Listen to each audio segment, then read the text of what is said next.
Hello అండి, నమస్తే. రీసెంట్గా పూరి జగన్నాథ్ తమ్ముడు ఒక పథకం ప్రకారం అనే సినిమాతో రీసెంట్గా థియేటర్లోకి రావడం జరిగింది.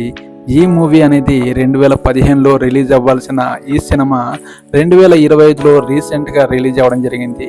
ఈ మూవీ స్టోరీ అనేది ఒక సస్పెన్స్, మర్డర్, థ్రిల్లింగ్ అనే మిస్టరీతో ఈ సినిమా అనేది మూవ్ అవుతూ ఉంటుంది. ఇలాంటి స్టోరీలు మన తెలుగులో చాలా వరకు సక్సెస్ రేట్ అనేది చాలా తక్కువగా ఉంటుంది. ఈ సినిమాలో మాత్రం సాయిరామ్ శంకర్ బెస్ట్ పర్ఫార్మెన్స్ ఇచ్చాడు. కానీ స్టోరీ పరంగా చూస్తే మన తెలుగు ఆడియన్స్కి ఈ సినిమా అనేది పెద్దగా కనెక్ట్ అవ్వలేదు. ఇలాంటి సినిమాల స్టోరీతో మలయాళంలో ఎక్కువ సినిమాలు వస్తుంటాయి. ఈ సినిమా కనుక మలయాళంలో వచ్చుంటే సూపర్ బ్లాక్ బస్టర్ హిట్ అయ్యేది. కానీ మన తెలుగులో మాత్రం యావరేజ్గా ముందుకు అనేది సాగిపోతుంది. ఈ సినిమా స్టోరీ ఏంటంటే, మన సాయిరామ్ శంకర్ గారు హీరో ఒక లాయర్గా చేస్తూ ఉంటాడు.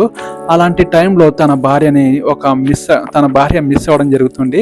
ఇలాంటి మిస్ అయిన సందర్భంలో మన సాయిరామ్ శంకర్ గారు ఫుల్గా తాగుడికి బానిసయ్యి ఒక కోర్టు సీన్లో తన పక్కనే ఉండే ఒక లాయర్తో గొడవపడి సస్పెన్షన్స్కి గురవ్వడం జరుగుతుంది. ఇలాంటి సిచ్యువేషన్లో ఫుల్గా తాగుడికి బానిసయ్యి కొన్ని హత్యలు జరుగుతున్న సందర్భంలో ఆ హత్యల దగ్గర మన సాయిరామ్ శంకర్కి సంబంధించిన కొన్ని ఆనవాళ్ళు ఆ హత్యల దగ్గర దొరకడం జరుగుతుంది. మన సాయిరామ్ శంకర్ని కూడా పోలీసులు ఇన్వెస్టిగేషన్ చేస్తూ అరెస్టు చేయడం జరుగుతుంది.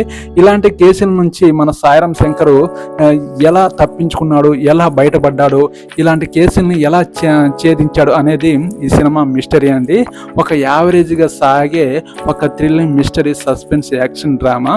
Sairam Shankar best acting performance ఇచ్చాడు. కానీ మన తెలుగులో మాత్రం ఇది యావరేజ్గా సక్సెస్ అనేది ముందుకు సాగిపోతుంది.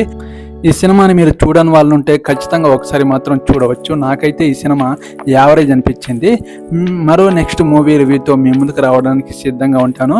ఎవరైనా నా ఛానల్ని సబ్స్క్రైబ్ చేసుకునే వాళ్ళు ఉంటే ప్లీజ్ సపోర్ట్ మై ఛానల్. ఓకేనండి, నెక్స్ట్ వీడియోతో మీ ముందుకు రావడం జరుగుతుంది. ఓకేనండి, బాయ్.